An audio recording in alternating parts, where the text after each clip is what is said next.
Marcus, I don't even know what day it is. Brother, you've been making towns. Dog, I made the town. I was out. You did.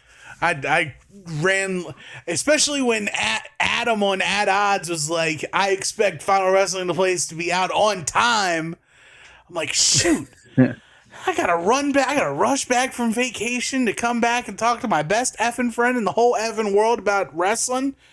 And man, whew, peeling behind the curtain, but I got settled into my chair about 45 minutes ago from long Easter's travel back to the home of the king. You know Jesus. the Boar's kingdom Oh, out in Virginia.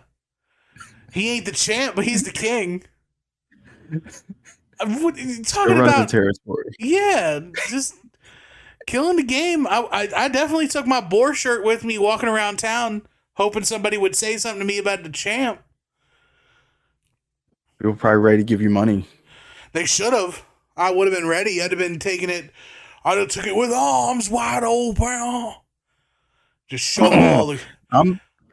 I keep forgetting we're seeing Creed this summer, and that's gonna rock, dog. I can't wait. dude. We're I gonna cry. I'm gonna cry yeah. multiple times, And Three Doors Down's gonna be there. and that's a I'm nice gonna hit, be like hidden done. gem. I'm gonna be gone. And then I think Yeah, it's that's also good. Finger 11. I think Finger Eleven's on Yo, that if they too. play the So Kane theme, I'm out. if they play the Kane theme, I'm that'll taking my be pants super off. sick. Pants are coming off. We're both Bust. getting kicked out. Yeah, we're getting kicked out for what is it? Indecent exposure. I just better get blue chewed up before I go. Because that's the only way you're gonna Huh. know. Just gotta welcome to Final Wrestling Place. I'm Tim. I'm so Marcus. I just had dinner. I'm honoring. Let's get Oh into it. man. But yeah. Ooh. First of all, Ah, thank you to TNA and Garrett for making our lives great. Because we're talking about Paparazzi Productions coming up soon. I can't wait. It would have been this it's episode, happening. but we want to stay topical, baby. We got WrestleMania to talk about. We got WrestleMania to talk about. We'll talk about the vacation. We'll talk about that sort of stuff. We actually got our videotapes. I got my videotape in. I don't know about you. Advanced copy. Super duper, super secret, advanced copies of WrestleMania 40.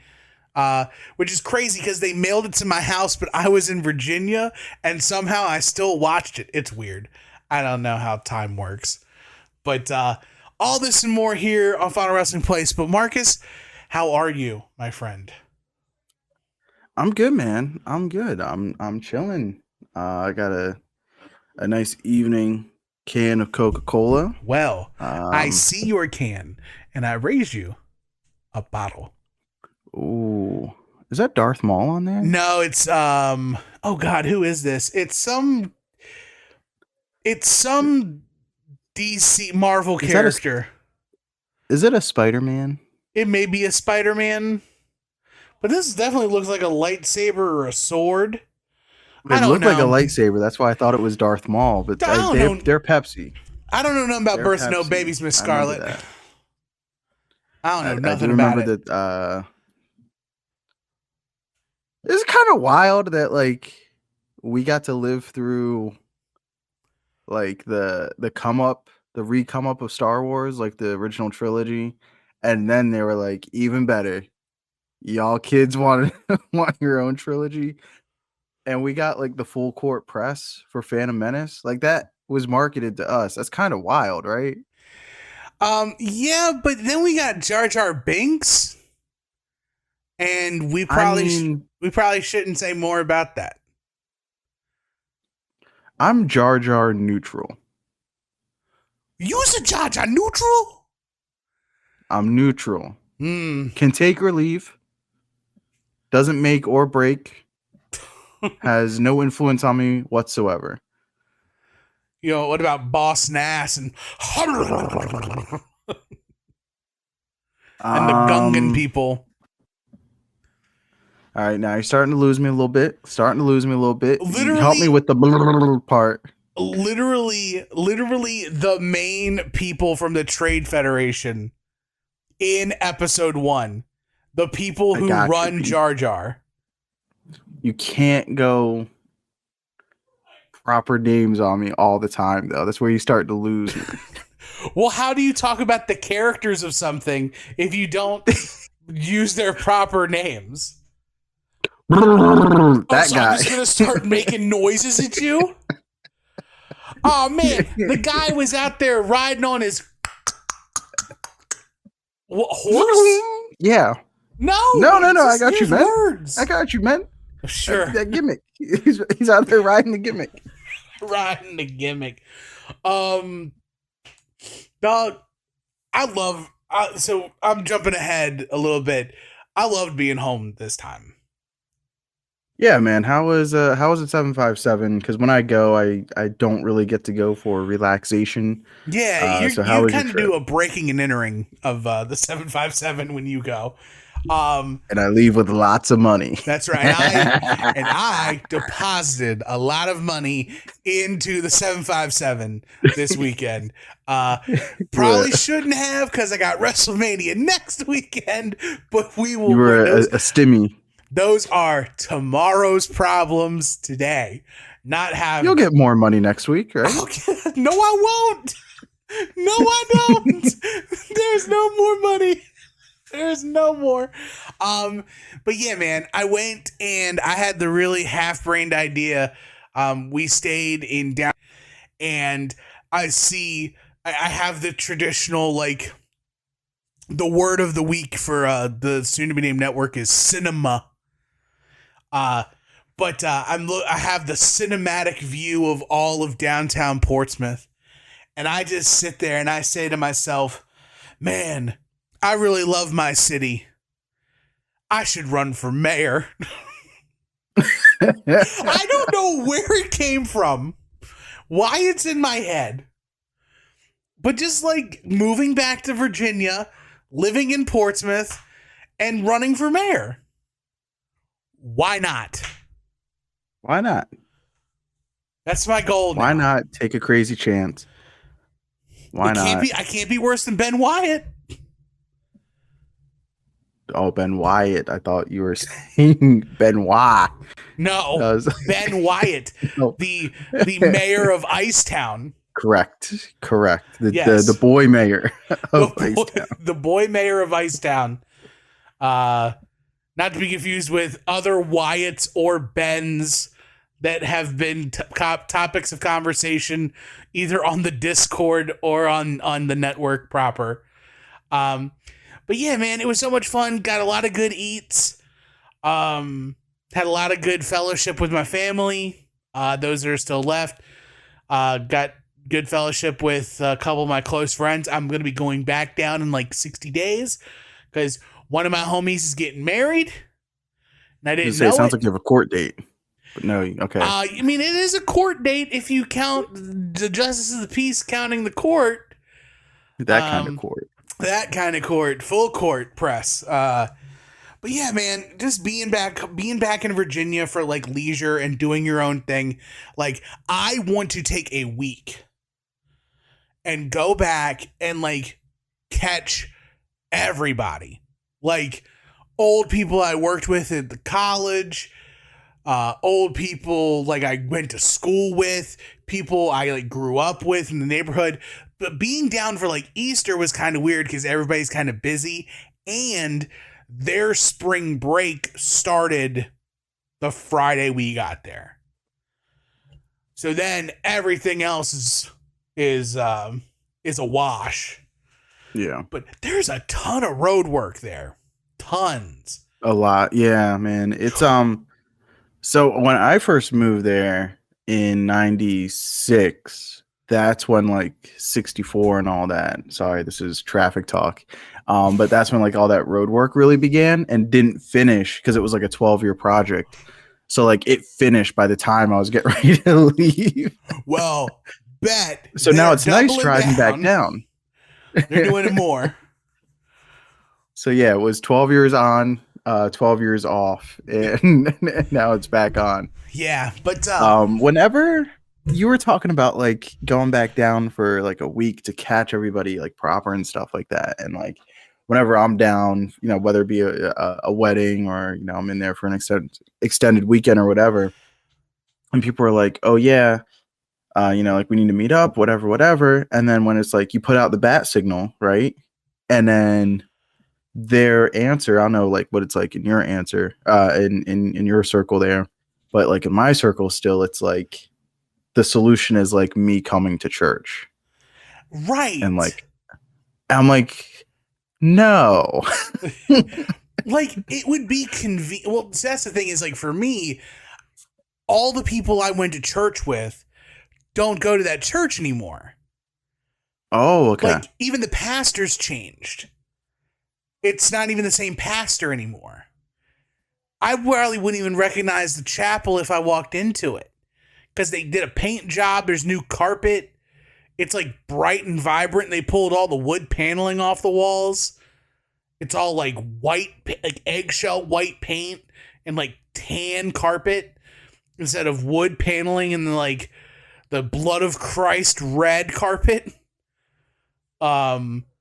But yeah, like I wouldn't know anything about being at the church, but like I guess everybody where you're at is so ingratiated or dyed in the wool for Still, yeah, Jesus Christ. it's wild. And they're like, yeah, you should like come to church to like say Like, hi to everybody. And I'm how like, about I meet y'all after church at the buffet?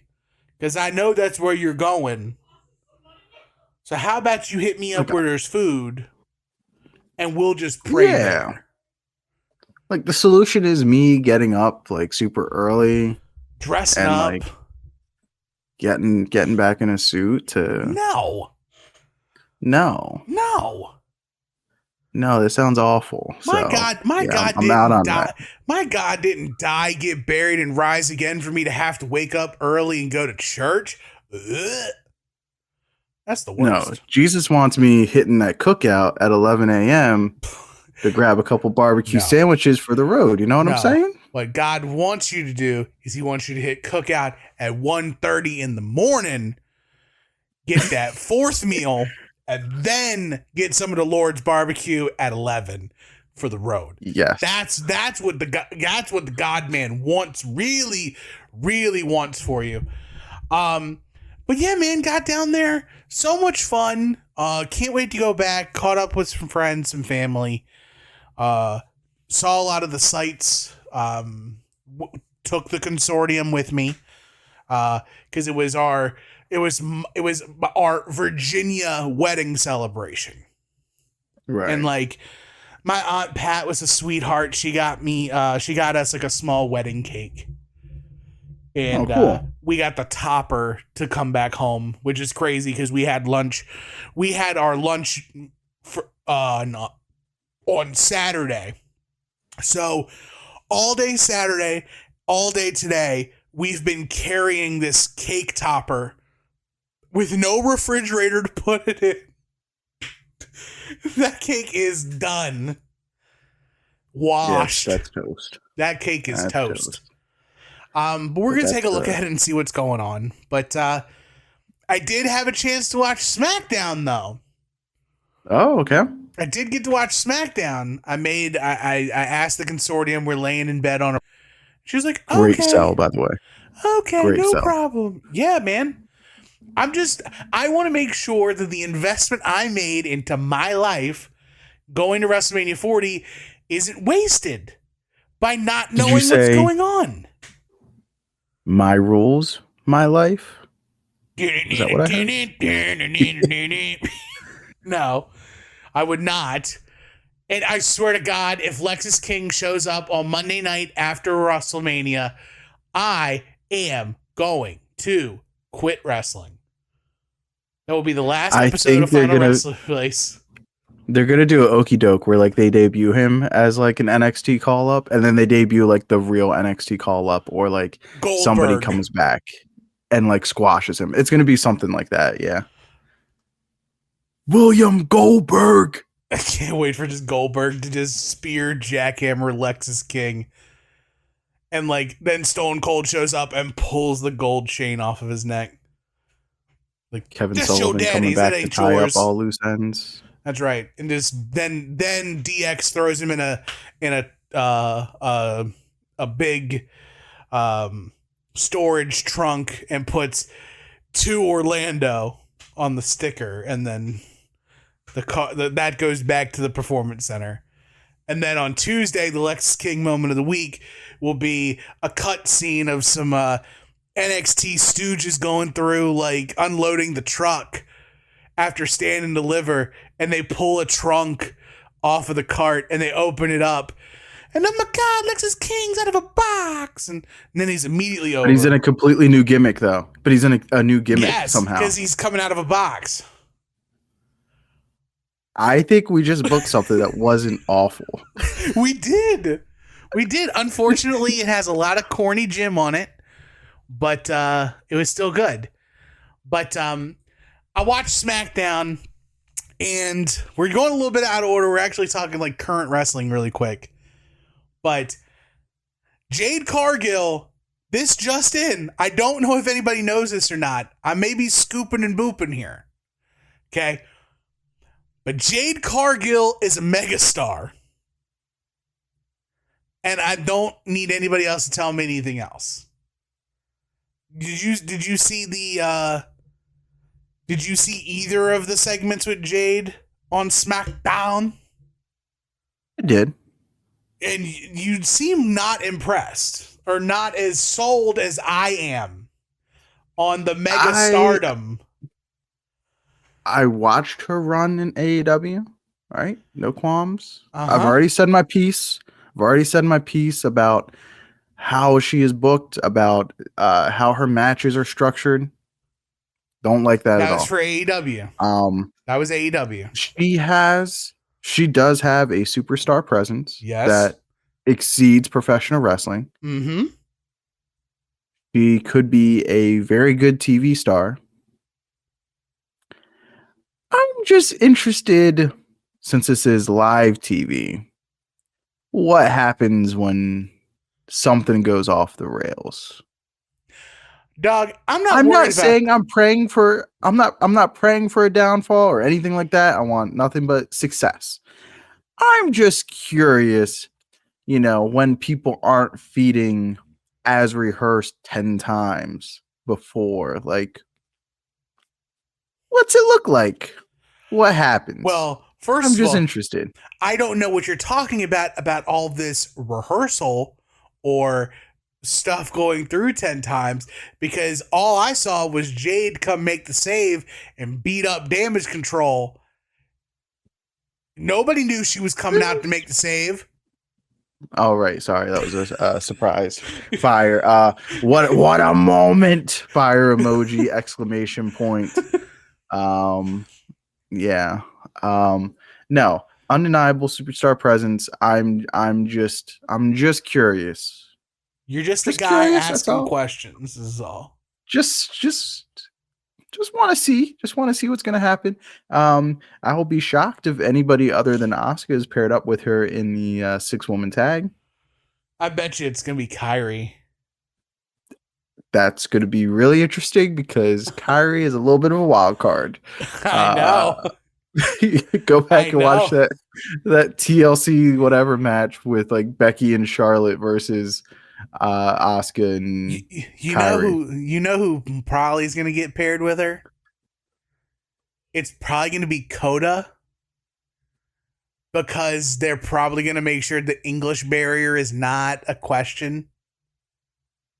And like, I know that I don't think it is with Asuka. Right, but I don't want there to, like, if I'm them, I don't want to risk Jade mishearing Asuka. I guess it's more a question about like Dakota Kai. I just haven't seen like a decently length Dakota Kai match post like first knee injury. Well, she just had her match with Bianca on SmackDown. Okay, I didn't watch it. I Was it did. like how was it? What It was how good. was she? She looked good. She looked good. I think Okay. that was actually Like her first match back. I'm just saying, like, I don't know if as a heel, because I think she's a really good baby face. I don't know if as a heel, if she is properly cast for that, excuse me, for like that mechanic role in a Right. tag match. Like, Yeah. I don't know if that's in her skill set or not. Right. I don't know if it is either, but I don't suspect this match is going to go incredibly long. Oh, okay. No.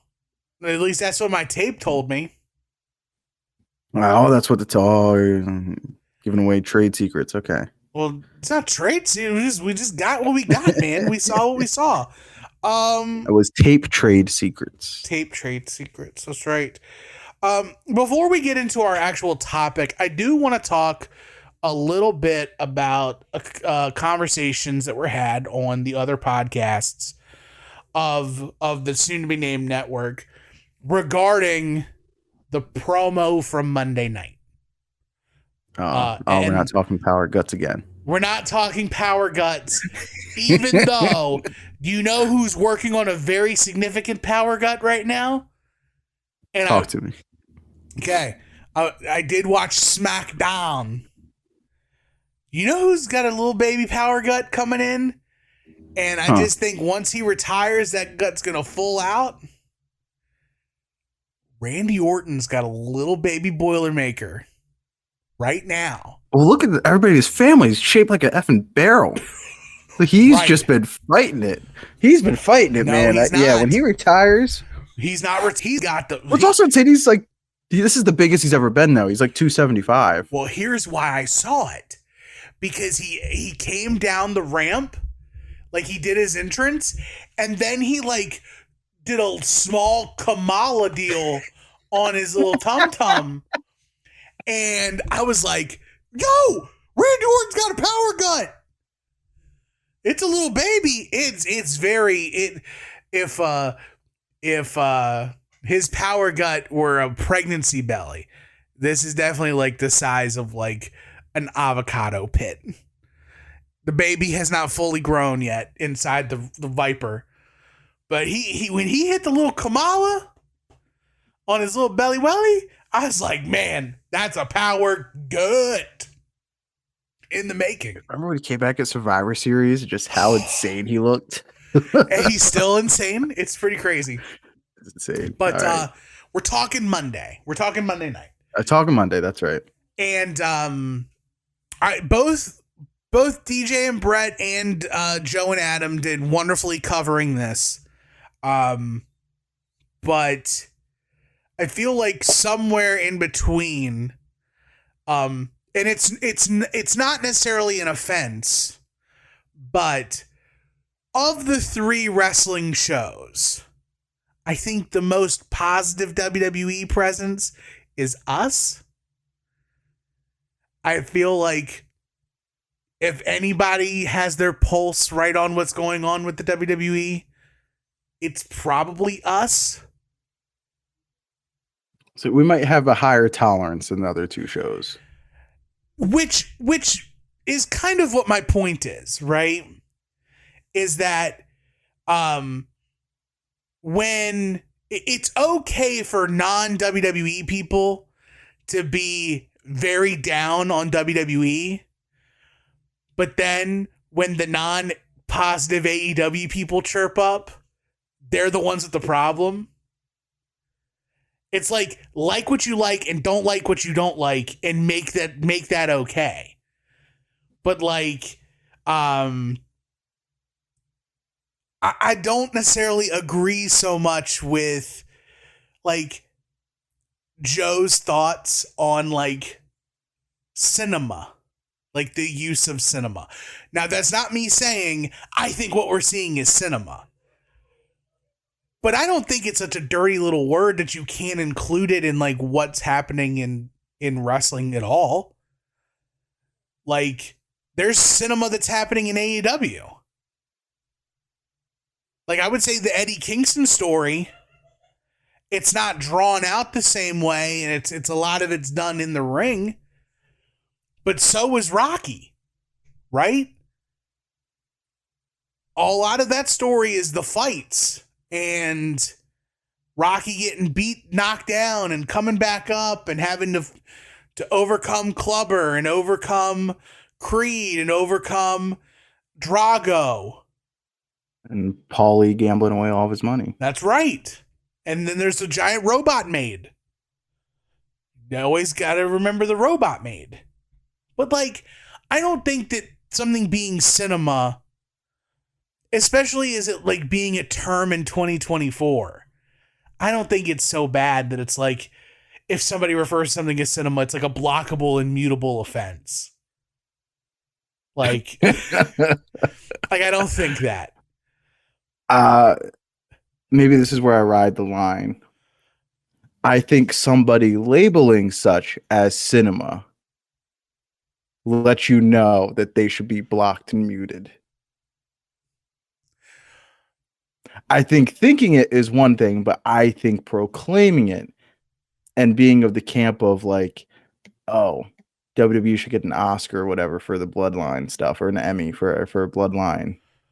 Yeah. I think as soon as you put that out there publicly, it lets me know that, like, okay, you've been watching wrestling probably since like 2018, not to like gatekeep, but like you probably don't know what even good WWE is.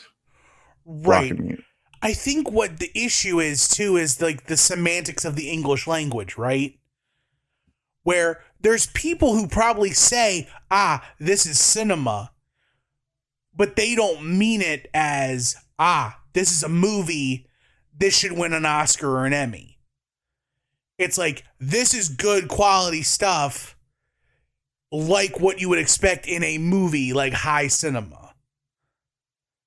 I think that there's some people who have control of the language to be able to use that, but there's other people who see that and then put the connotation on it, like you said. The people who are wackadoodles and think that the WWE should win an Emmy for something, and that this is an actual story that should be on the big screen, when really they're borrowing from all the good stuff that's been on screen. Like, it's all like imitation stuff.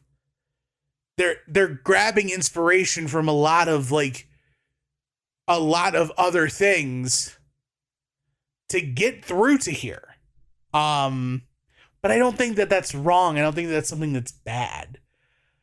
I think that where we're at with the Bloodline stuff, which is the only thing that ever gets called cinema, by the way, it's literally just like the Bloodline. Do you recall anything else being given the cinema treatment? No, I think Joe hinted at that as well. Unless I'm getting things mixed up too. But I think you pointed that might end up kind of being like Roman Reigns' legacy, for good or for bad, is like introducing that I guess that quality into WWE main event programming. But is it bad? Like, is that bad? Sometimes it's bad. Sometimes, and sometimes it's good. I think it might remain to be seen, because we know at WWE, the one thing that is true to their playbook is when it's time for the next guy, he must do what the last guy did. So if whoever the next guy is after Roman isn't Roman, and they're not going to be Roman, because it's always somebody else who's different from the last guy, who they try to make like the previous guy.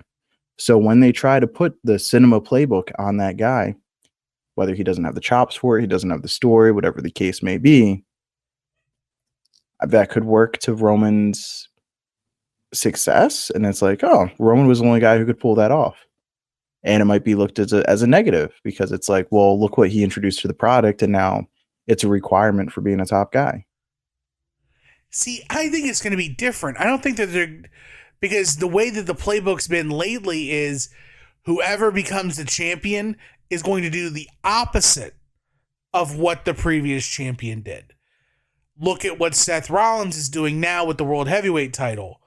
Once he got that, he's like, I'm not going to be Roman. I'm going to defend this all the time. I'm going to be a fighting champion. And they go that route with him.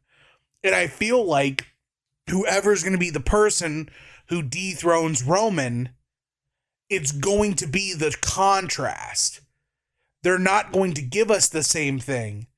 They're going to give us the exact opposite. The story's not going to be told outside of the ring. The story's going to be told inside of the ring. And there's not going to be high drama. It's going to be all action.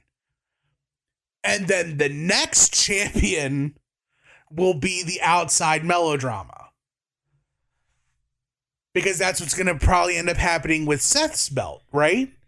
Like, because once Seth loses his title, which is probably going to be for Damian Priest, that's going to be the inner fightings of the Judgment Day. And that's Cinema 2. New cinema, dark cinema, film noir. Well, you said champion, but I'm saying guy.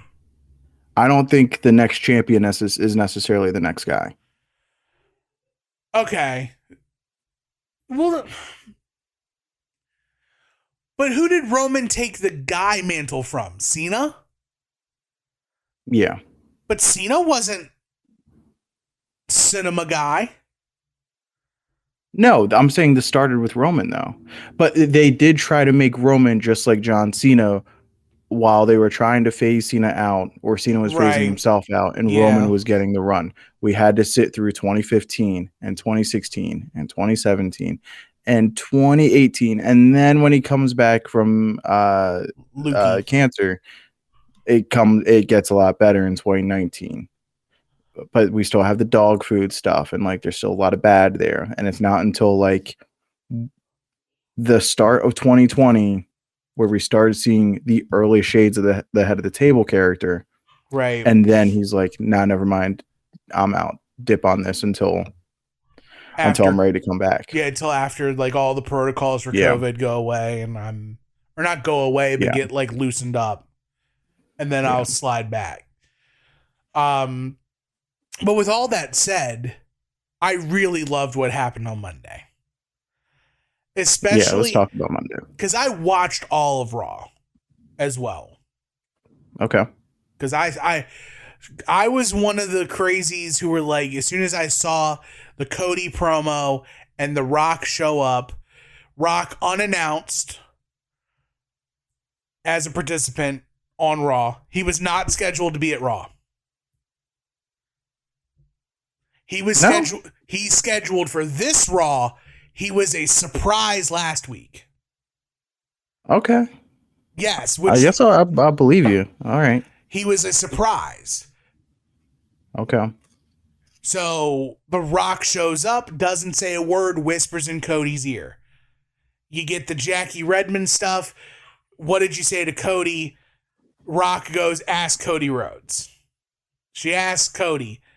Or The Rock made a promise he's not going to be able to keep.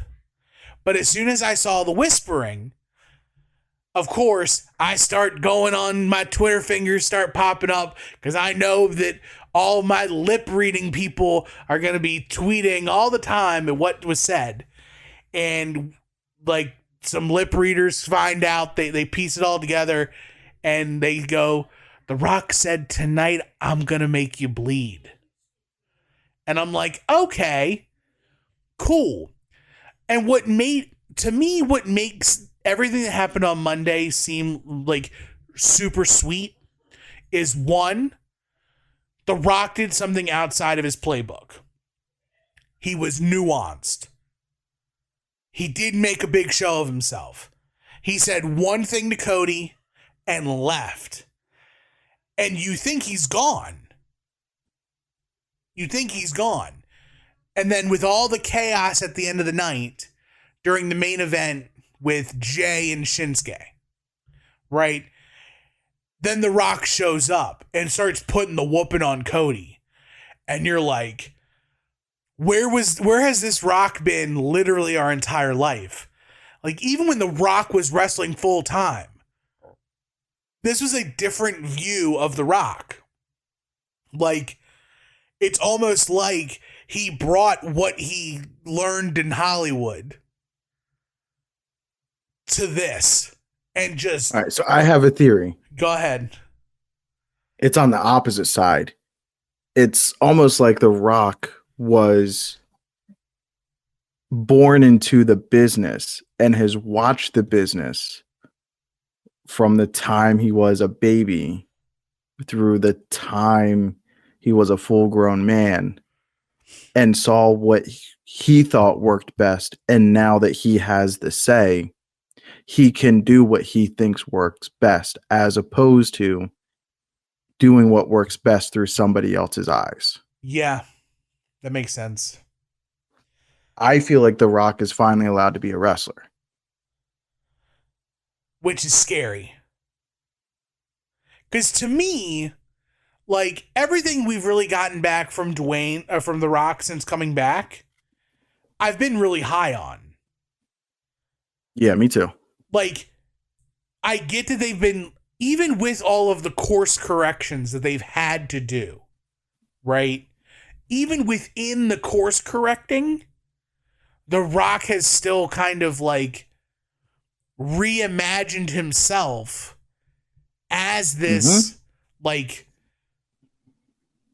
I don't know what you would call it, but it's like he's positioned above Roman, but also under Roman. I'll say it again. I said it before. I don't think anybody in wrestling has had the ability to pivot and to adjust on the fly like The Rock. Right. And Right. to have the awareness. The Rock has always had the awareness about himself. Now you can say whatever about the DC universe and The Rock. I don't care about any of that. I'm talking about The Rock and the WWE. Right. That's the only former Dwayne Johnson I really care about. Right. And when it comes to pro wrestling, which is cool again, by the way. That's right. Feel your goosebumps. That's me feeling the goosebumps. That's right. Thanks to The Rock. Yeah, I think The Rock is, and this is ready for some high praise. I don't think anybody's had that ability since Brett. To what? Pivot, listen to an audience, know where the audience is going. And it's not surprising because Rock has publicly labeled himself as I don't want to say a Bret Hart guy, but a Bret Hart guy since the beginning of time. Okay. But carry on. I mean, it would be just like you to make this about Bret Hart at this juncture. And The Rock. Two guys who made wrestling cool again. Yeah, WrestleMania 26, Bret Hart making wrestling cool again. Got it. I'm not talking about that. I'm talking about WrestleMania 13. Okay. Wrestling didn't need to be cool. We had the boyhood dream the year before. It was cool then. Yeah, where'd that get us? Bret Hart had to roll back off the couch and save us. Well, Sean couldn't help that he's riding it so hard. He's getting hurt all the time, getting jumped by Marines. I'm so sad. I'm so sad. I'm getting beat up by Marines. Sonny doesn't want to marry me. He can't help it. He can't help he's a little guy. Just a little guy. He's just a little guy. Yeah, the sun's in my eyes. My shoes are untied. Shawn Michaels, greatest would no. But I love the Cody Rock thing. To me, it is not a show that The Rock and Cody are on the same page. I think that would cause irreconcilable and irreversible damage. Right.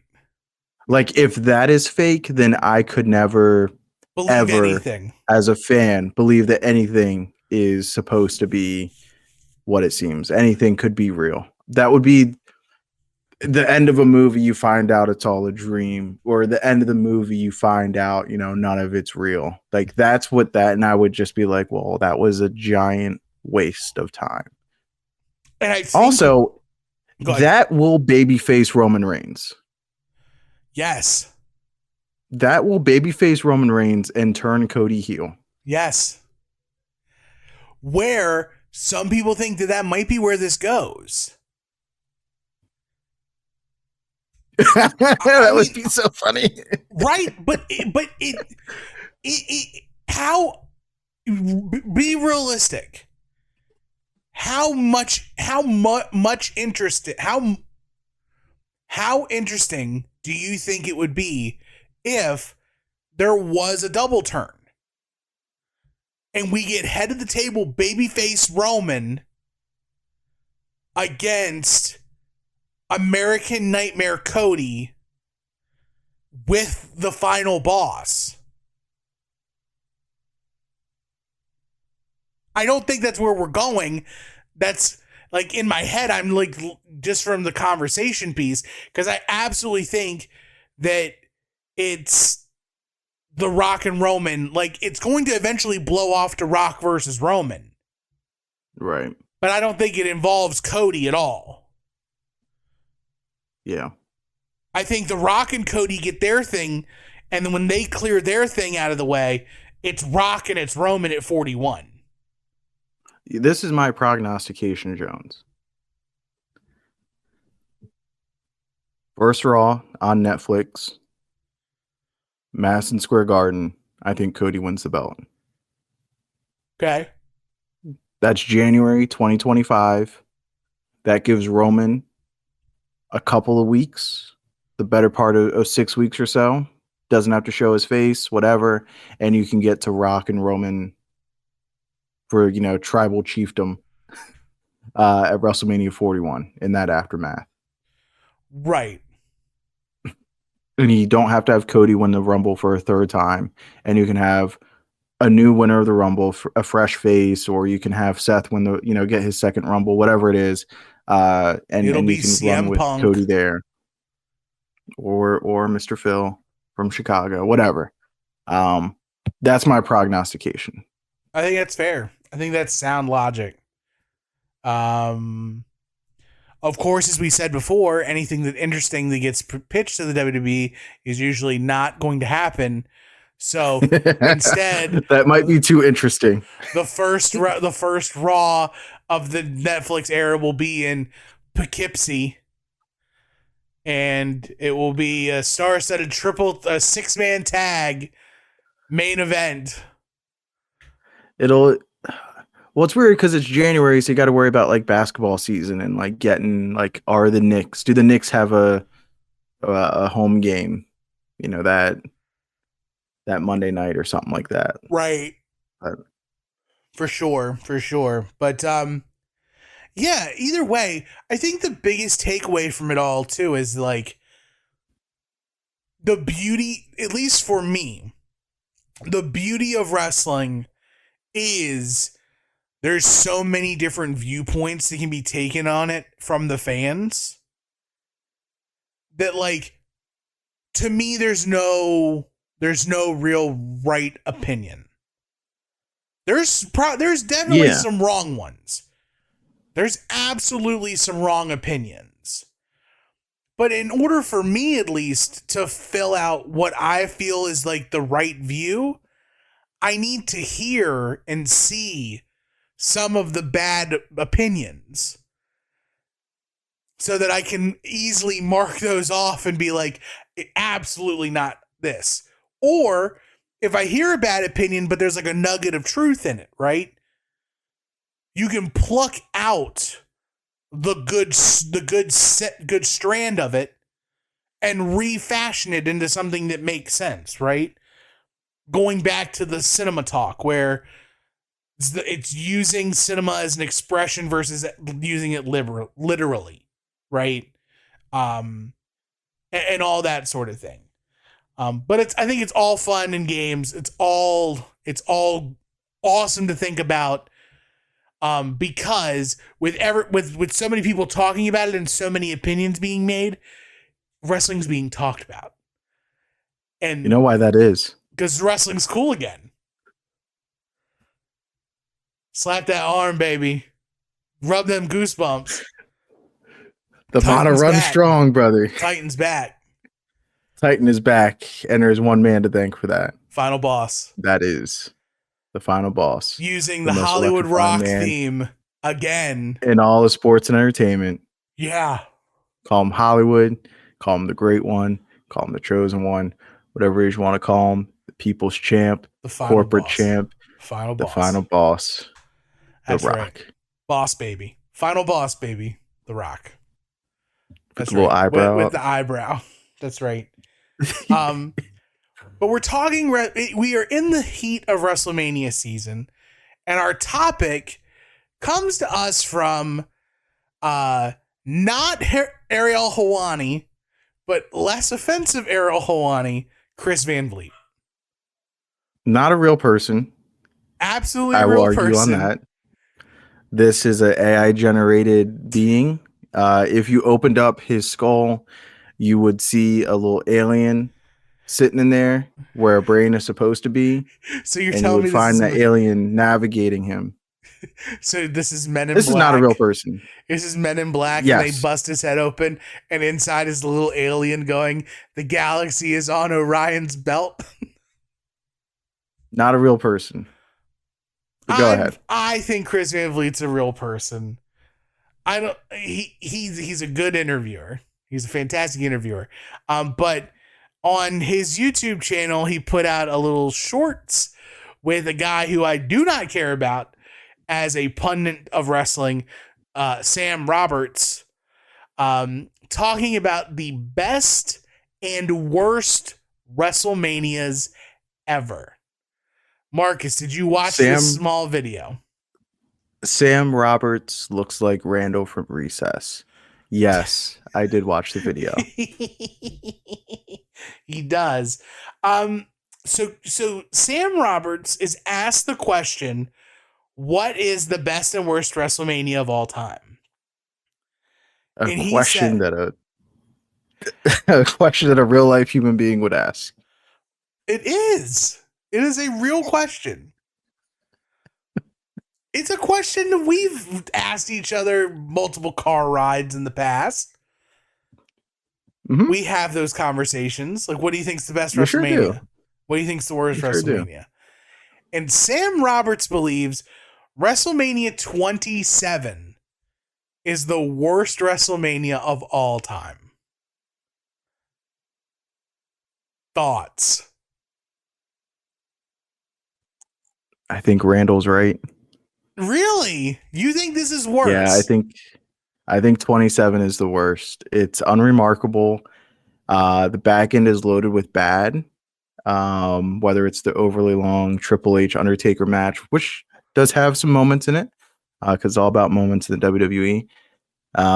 But Cole and Lawler is unforgivable. And then Miz and Cena not even being about Miz or Cena, and being about The Rock getting ready, being able to do his pose at the end of the night. You get the match ending on the double count out. Poor Miz is concussed. And then you get the Rock doing the business. Yeah, I think it's really, really bad. I think it's the worst. It's just unremarkable. Okay. That's fair. What's your take? I still put on a pedestal WrestleMania 11. Okay. I think WrestleMania, you want to talk about unremarkable manias? I think that's the one. Like, you, just like you took out a 27 Triple H and The Undertaker, you can easily at WrestleMania 11 take out LT Band, and everything else is unremarkable. Shawn Diesel, not super great. Backlund and Brett, Not great. Not great at all. People talk about Triple H pedigreeing Booker T, and Booker T still face down. They could also go watch that Bret Hart Bob Backlund match. They can see what a long time is. Not that long. It's like 12 minutes. Oh, it feels so long. You also got Undertaker and King Kong Bundy, your guy. Not great. Nope. Yeah, and you got like Jarrett and Razor giving their typical like 3 1/4 match. Yeah, like Monday Night Raw special. But like WrestleMania 11 to me, WrestleMania 11 to me will be the worst WrestleMania of all time. I would happily watch 27 over 11. Oh, okay. See, I think that's where we differ. I think what does it for me, and it's not.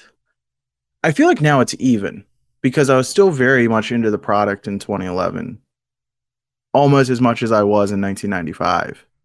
And to me, what sticks out about WrestleMania 11, it's like all these guys are like the stars of the WWF. Like Shawn is in his, this is like his heel push, right? This is the top of his heel This has push. come up. Run it. We're running on diesel power. Right. We got Purple Glove Undertaker. Right. We got Bret Hart. We've got Razor Ramon. We've got Jeff Jarrett. We've got Owen Hart. We've got Lex Luger and the British Bulldog. Like, that's a pretty strong top 8. And everybody is like around their prime. Right. And even though everybody might be booked in the wrong program or match or whatever, and there's like not enough good matches to go around, um, that that star power carries a show for me more than it does, and those characters do carry it more than WrestleMania 27. Okay. I think that's fair. I think it's for me it's just the perception. Like I I just don't find 11 to be super palatable for me. I may need to go back and rewatch it. I know that I was talking to you privately, um, not on the podcast, but I want to go through and like do some grading, some match rating, just to get like my own like barometer on Yeah, wrestling, like to actually like have something where I can reference and remember like how good or bad something it's just actually is. a little wrestling journal. That's all. That's all I need. Just a little journal, little journal. That's all. Little journal with a little 1 through 5 ski on it, and but at least for what my memory tells me now, 11's worse than 11's worse than 27. 11 doesn't have anything probably as good as like Undertaker and Triple H, but as a whole, I'd rather watch that 2 hours and 30 minutes of WrestleMania 11 than the 3 hours and 30 minutes of WrestleMania 27. Fair, fair. I can't fault you on that. But then Sam probably says the most questionable thing, which is what he views as the greatest WrestleMania of all time, which is not WrestleMania 17.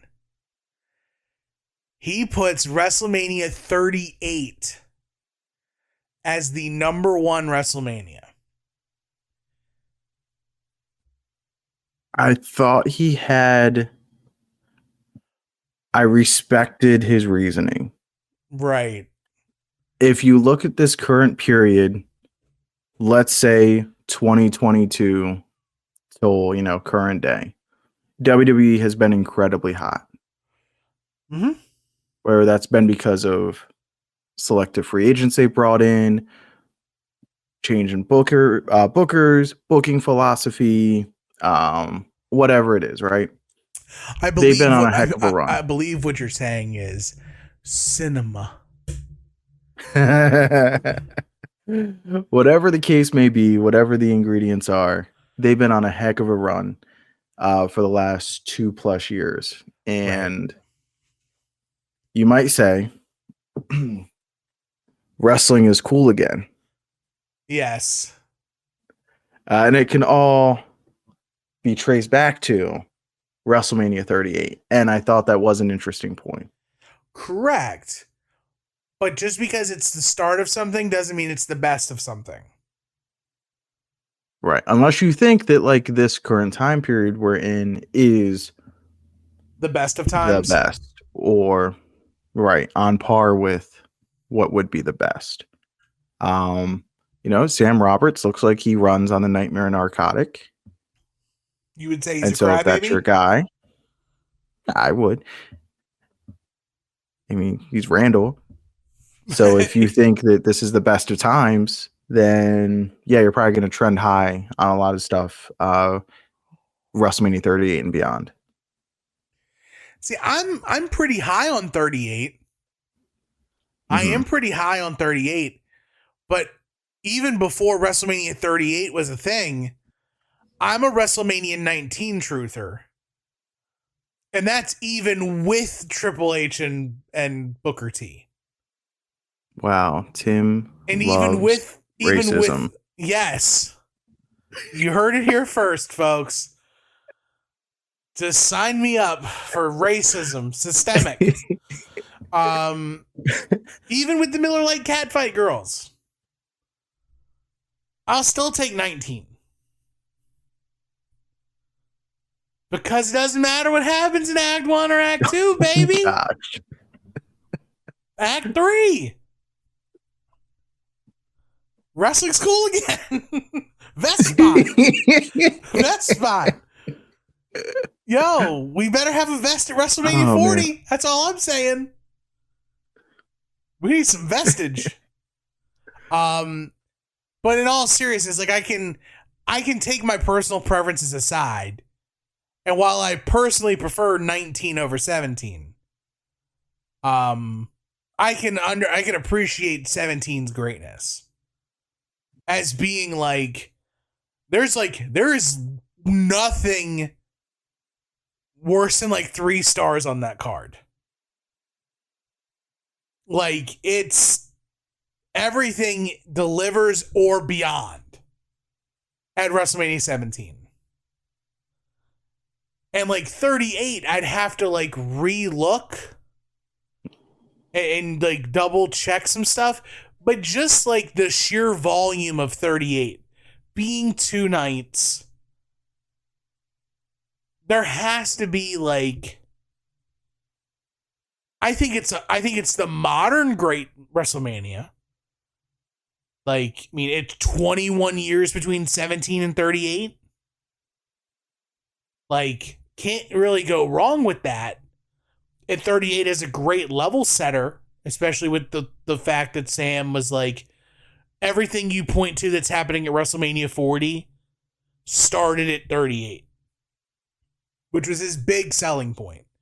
That everything over the last 2 years of wrestling that we know all spawned from 38. Cinema, yes. Cinema. Multi-year storytelling. Long, drawn-out thoughts. A lot of looking and staring into our hands. Where have we come? What have we done? Are you still of the mindset that WrestleMania 17 is the greatest WrestleMania of all time? WrestleMania 17 is the greatest WrestleMania of all time. Okay. It has everything.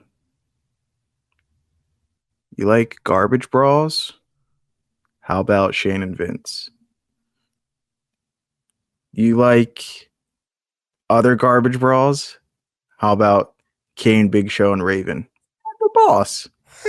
Raven. You want to see Eddie Guerrero have a broomstick match with Test and just bust out a handful of cool tricks we've never seen before? We got that. You like a solid opener? You got Jericho and Regal. You like your quick squash? You want a quick squisher? Got Shine and Ivory. You want an Attitude Era brawl? Got Triple H and Undertaker. You want mat wrestling? You want holds? Are you a hold for hold pervert? It's Kurt Angle, Chris Benoit. You want a car crash spectacle? TLC 2. You want nostalgia? Gimmick Battle Royal. You want the second best Rock Austin match of all time? If you got Rock Austin if you want the top 2 guys in their prime going at it, there has never been a meeting of those 2 guys like Rock Austin 2. They have never been able to match 2 all-time guys in their prime at the same time for a main event of WrestleMania. Not like that. True. The closest you could maybe come is Hogan Warrior at 6. But even then, I think that's Hogan the was on closest the she'll come. downswing. Right. And you could say Austin is on his downswing as well. That's why I think it's as close as you'll come. But like Rock is on his come up, and like they're meeting each other on the way up and down. But Austin also goes on to have a completely insane 2001, which I think gets overlooked. His 01 run is insane. Yeah. He's hitting it hard and fast, as The Rock would say. Well, what about Brett? Austin, yeah. What about Brett Shawn at 12? That's another like 2 primes. It is, but I don't think either of those guys have the superstardom of a Rock and Austin. Right. But they were the 1-2 of the era. Yeah, but I don't know. Is Shawn even in his prime in '96? I Because would say everybody says yeah. how great his '97 is, and then everybody says how great his '05 is. I don't know. I don't know if '96 is prime Shawn or not. I think it is because it's kind of like reverse Austin, right? Brett has his like breakneck 96. And then like falls off. Well, not really falls off, but like we get through 96. He loses the title to Sid at Survivor Series. What about Shawn? Yeah. Okay. Yeah. Shawn is doing a reverse Austin from 01. Okay. Where Austin's got no gas left, but pulls out this miraculous 01. Where Shawn has all the fuel, and his biggest consecutive run is really the 96 run. From Boyhood Dream to Survivor Series. And then he goes away. He comes back at Royal Rumble. And then he jumped by Marine, Soma's, Sonny. The title. Oh, that was 90. That was 95. It's all running together. But he vacates the title. We get Final Four. We get the moonsault at WrestleMania 13. Shawn leaves and then the business takes off. That's crazy how that happened. Crazy timing. Brett leaves and the company takes off. It's crazy how that happens. Yeah, everything he set up just took right off. Yeah, after Shawn tapped him out in Montreal. Never happened. Ding ding. So that's my case for WrestleMania 17. I think WWE, it's a tremendous card variety for WWF. I think everything hits, everything serves its purpose. Everything delivers or over delivers, and then I think the main event. I think Rock Austin 2. It doesn't. You can say it's not even the best Rock Austin match. You can say it's not the greatest WrestleMania main event. I just think it's 2 top 5 guys when you're talking about stars of the company. I think it's 2 top 5 guys all time, both in their prime, and both had undeniable chemistry with each other. Right. I don't think they've ever been able to match 2 guys up like that before or since. I think there's a sneaky other thought of what could be a really great WrestleMania 2. And you're probably going to make stinky boo-boo face when I say this. But the more I look back at it, the more I have some fondness for WrestleMania 31. Okay. Like 31 with the all-time WrestleMania moment with the cash-in. You have the 2 big bulls, like you say, like you match up with Austin and Rock, with Brock and Roman. Even though Roman is still on the come up, and we still have no idea really what Roman is. And if you were to tell me you look at Roman Reigns from WrestleMania 31 and you see the Roman we're about to get next week, not the same guy.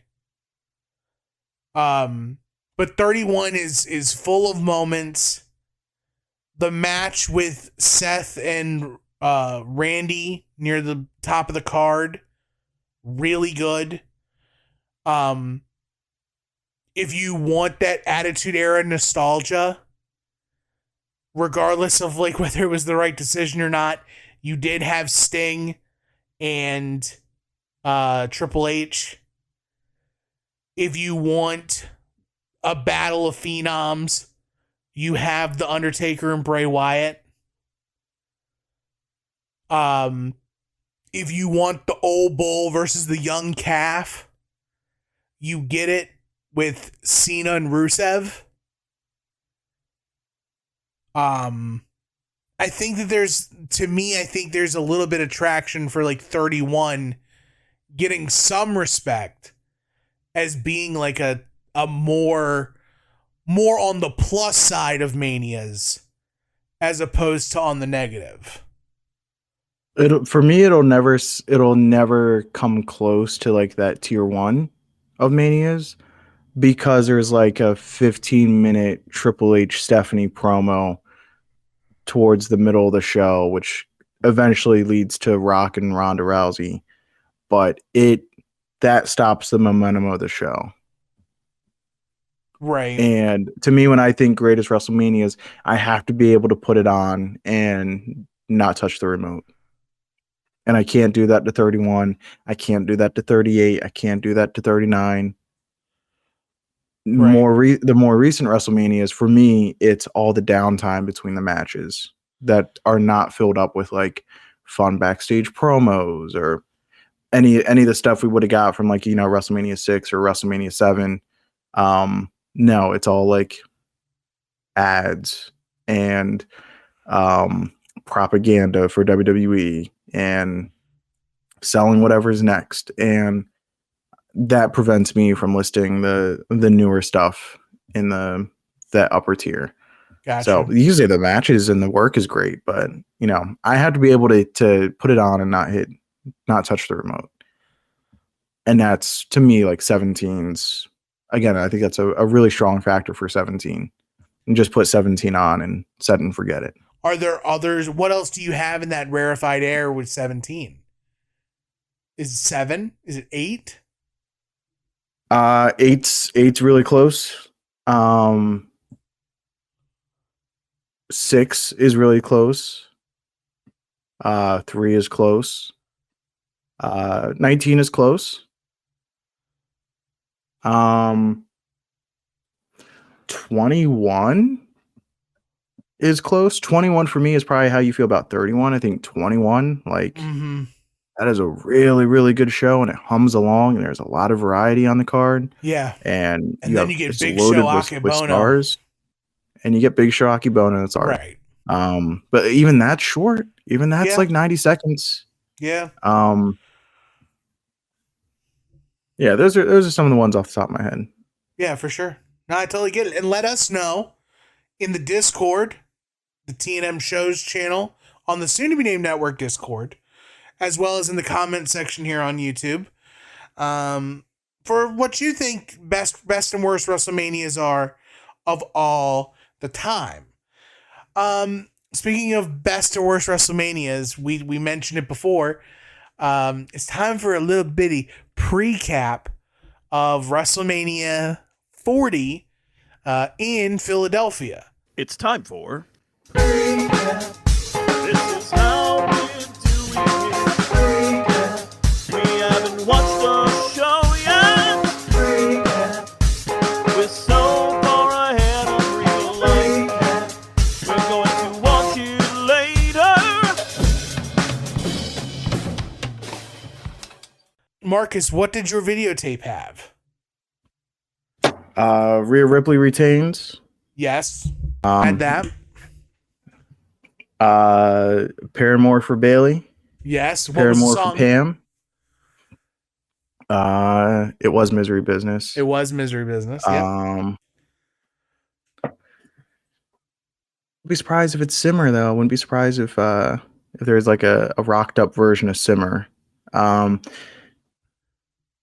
They could edit that in post. Of course, had Trinity and Bianca and Jade picking up the win.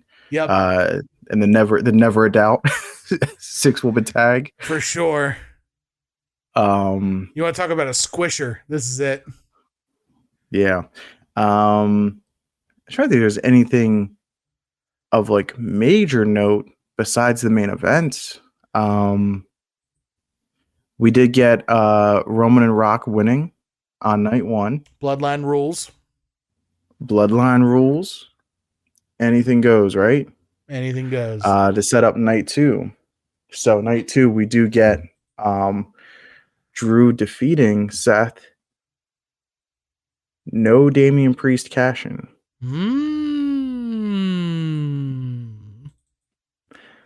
Drew gets the win straight up. But then Mr. Phil gets up and hits Drew. And then we get the cash-in. Okay. So add some heat ski to the CM Punk Drew McIntyre match. It's never going to happen. And then we get, I guess we get to the main event. Yeah. Rock and Roman. Let's get to it. Cody and Roman. What was your goosebumps, man? It's cool again. So my tape had Roman wins. My tape also had Roman wins. Again, bloodline rules. Anything goes. But Cody had his squad. Yep. He tried hard. But it wasn't enough.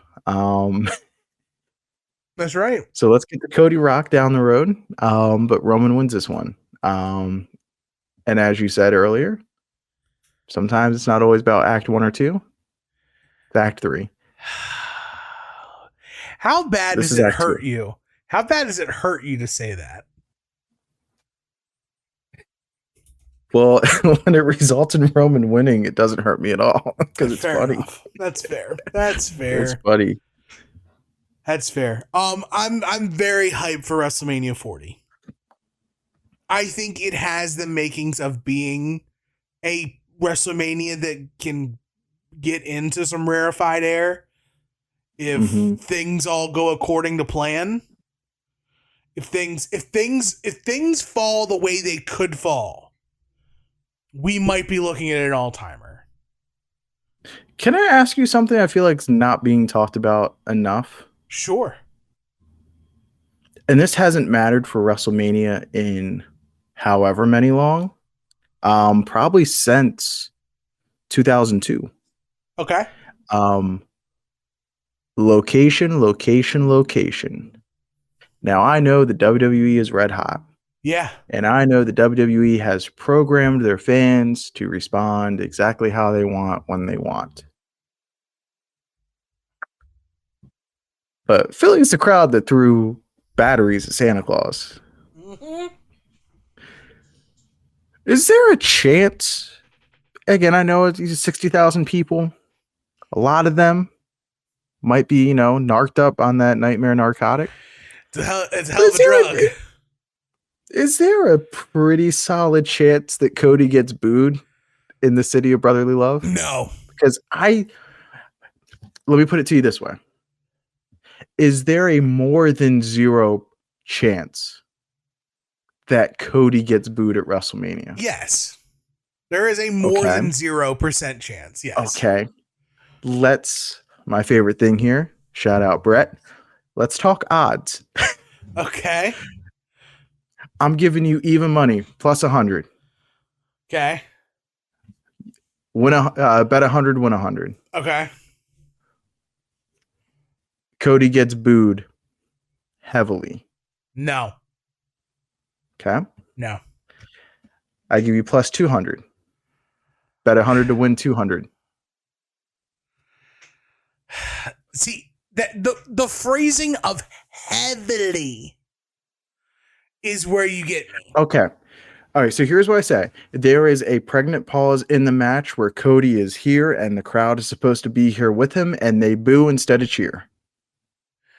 Or Cody is making his comeback and they boo instead of cheer. I'll take it at +2. Okay. I'll take that at +2. At just the craziness that is Philly Mania. I mean, I can see that for the Rhea Becky match. Oh, I think it's a lock. Yeah. I think it's a lock. Give me plus money. I'd max that all day. I'd take that as a minus money and parlay it with something else. Rhea win plus overwhelmingly cheered for like plus -126. Yeah, give me that.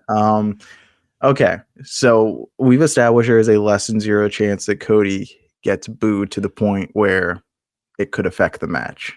Yes. Yes. The funniest thing in the world would be like if he's supposed to win and the backlash is so bad that like the finish gets changed. In my head, what I'm potentially seeing is Philly, a tried and true pro wrestling town, which pro wrestling is cool again, thanks to The Rock. That's right. But I'm wondering if there's a chance that The Rock at WrestleMania, impossible to boo. And not only will the crowd not just like, all right, like, we'll kind of boo The Rock, but we'll mostly cheer him, but we'll really cheer whoever he's facing. No. What if it's flipped? What if the crowd is just like overwhelmingly in support of like The Rock and Roman?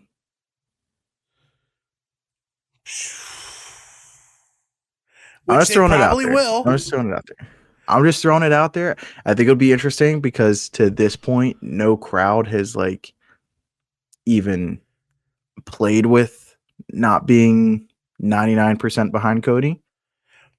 And that kind of goes to the conversation we had earlier on this show of a double switch. Except this time it's not fueled by The Rock. But like, what if something like that happens at Mania and Triple H hears it and you actually see WWE kind of on the fly? Because that's new territory for them too, right? Well, like Triple H notorious for not going with the crowd. Right, but that was then. But The Rock, notorious for going with the crowd. It's a new day, yes it is. And like Triple H, the non-wrestler, makes plenty of good decisions. It's when Triple H, the wrestler, gets involved that things go sideways, and the plan is the plan, and Booker T, you stay down for years. Okay? I mean, it's also entirely possible that, like, Cody wins, maybe the crowd goes mild, or maybe there's a couple boos or whatever, and it's just, like, in the moment, that's what it was, but, like, when they replay it, it's going to have the piped-in cheers, and it's just going to be, no audio, and it's just going to be the fireworks going off, right? Because everybody's going to go, whoa, because that's what everybody's been conditioned to do. Because it's fun. It's fun to whoa. I can't wait for you to be a little whower. I can't wait for you to whoa at Mania. No, you're not. You're going to whoa. No. If I hear you say no, I'm dead arming you in the stands. I'm just going to Charlie horse you right in the arm. You're gonna give me one whoa. I will stand at full attention with you with my finger in the air when Roman shows up. I can do both.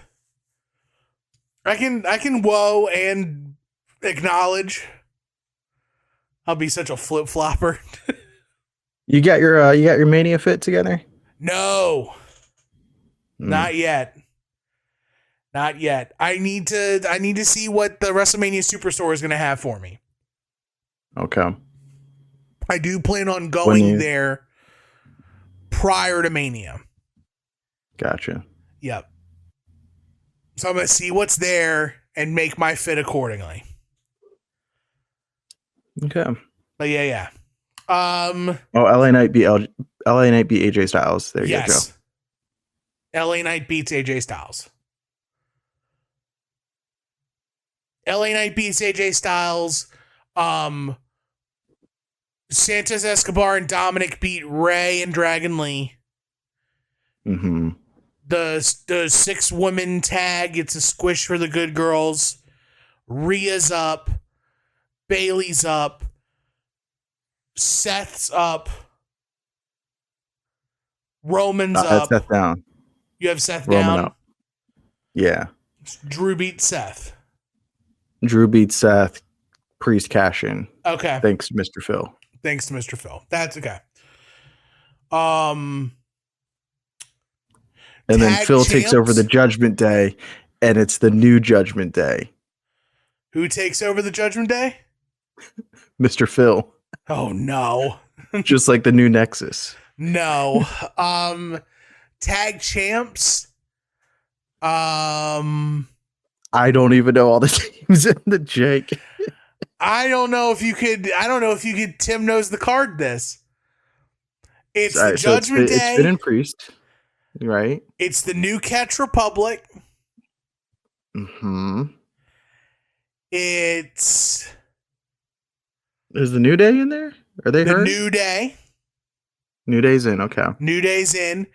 DIY. I was gonna say Gargano and Ciampa. Awesome Truth. Oh, they had yeah, that's how they got Miz on the show. Awesome Truth. Is there a mystery team? There's got to be a mystery team because it's all about the surprises now. There's 6 teams and they have all 6. They have all 6. It's not Pretty Deadly. It's not the S Boys. It's A-Town Down Under. That's not. I got Awesome Truth winning.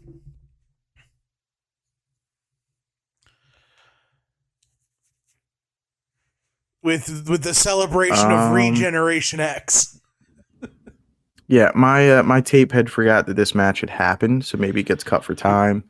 Oh God.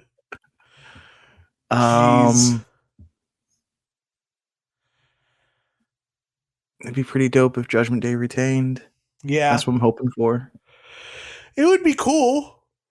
It would be kind of cool. But yeah, I think there's a chance this is going to be like a really sneaky good WrestleMania. Across the board. I hope I'm right. I think it helps that there's not really that much outside stuff. Logan Paul retains. Yes. Logan Paul retains. Gunther retains.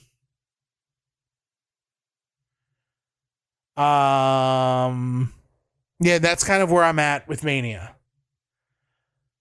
I'm curious to see the breakdown between night 1 and night 2 as well.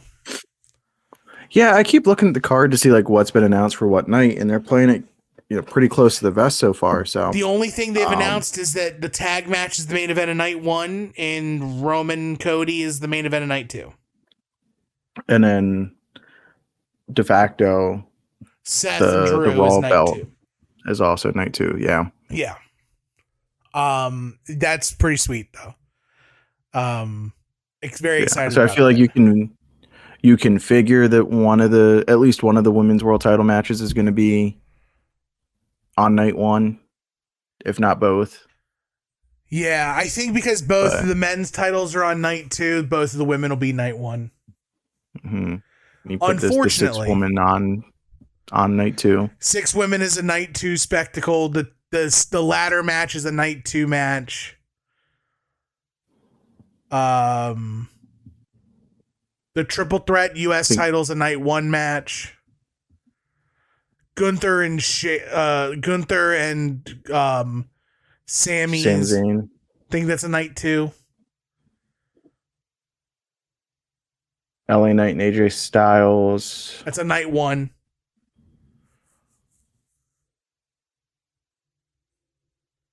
And it feels like everything. The tag match that they booked on SmackDown, Ray and Dragon Lee versus Santos and Dominic. That'll be the match that they announced for one night, and then a couple of days later, the graphic will change on Twitter, and people are like, "Did anybody catch that?" Right. That's going to be the match that gets flipped to like 48 hours before the show. Fair enough. Like, it got booked for Mania, then on Raw, it's going to get booked for WrestleMania SmackDown. It is it's on the clock. That's WrestleMania SmackDown. Like with the Raw, like the Andre the Giant Memorial Battle Royal. WrestleMania SmackDown, the Hall of Fame SmackDown. That Hall of match Fame SmackDown, the Andrade the Giant Battle Royal. Speaking of which, did you purchase anything this week?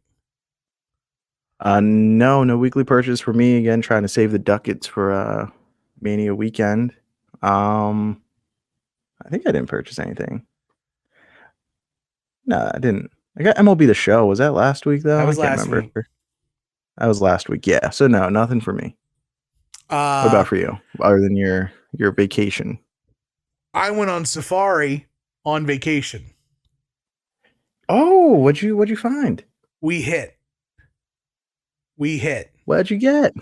So I almost walked away with the new Ultimate Roman. Oh, they had it in stock in the wild, and I walked away from it because I'm like, wow. I already made it. Like I already had. Right. I took the time to do the things to make that title, but I also found in the wild Ultimate Asuka. Oh, sweet. So I got Ultimate Asuka, and then as we were leaving the toy aisle, they had a full stand, cardboard standee of all WWE figs. So, of course, the first thing I do is look for those Monday Night Wars figs. Scott Hall, nowhere to be found. Just a lot of bad Terry. But I did find an Ultimate Paul Bearer. They actually released a Paul Bearer figure. The Elite Paul Bearer? Yes. Okay. Like blue suit? Black suit. I think that's the Chase. Black suit. Okay. But it comes with the big urn. Yeah. So I have to get that because I'm going to get the Phantom of the Opera Undertaker, and I need them to be together. Gotcha. If Ringside does like another good sale and I can find the Chase variant of that Paul Bearer, aka the Fat Man, that's the Paul Bearer I want. Okay. Was there a Chase for that fig? I believe so. Okay. That's fair. That is fair. But do you have anything that you need to plug or pitch? No, not really. Still a ways out from Mr. Pig's next booking, so yeah, nothing for me. Of course. Well, all that's left for us is soon-to-be-named-network.com and soon-to-be-named-network.tumblr.com. It's your home for this and so many other podcasts, including but not limited to our wrestling offerings of Add Odds of Wrestling with Joe and Adam and We Need Wrestling with DJ and Brett. Catch everything at STBN Network across the board on your social medias. Whenever anything goes live or we guest spot on something else and we let Joe know, it's all there. Check out the TeePublic store. tinyurl.com/longboxheroes for designs for our show and all the others. Subscribe, get on the Discord from Add Odds or Longbox Heroes. Shout out to the Wiki, the third man of this podcast, making all things possible, making things real fun and great. If you want to follow us on social media, you can at Not the Toolman for me, the Wrestling Speakeasy for Marcus, if you know, you know, at TNM Shows for us on the Twitter, at Final Wrestling Place on Instagram, for our show posts, for when we go on YouTube as well. If you're on YouTube, go ahead and find us on YouTube, subscribe, like the videos, leave comments if you will. But we're over there just so when Google Podcast goes away and everything's on YouTube, we'll be there. Next week, probably gonna talk Paparazzi Productions, because it's gonna be a tight week for WrestleMania and all things happening. But we'll figure it out. But we will have something for you next week. But all that's left right now is to tell the people goodbye, Marcus. Bye, boys.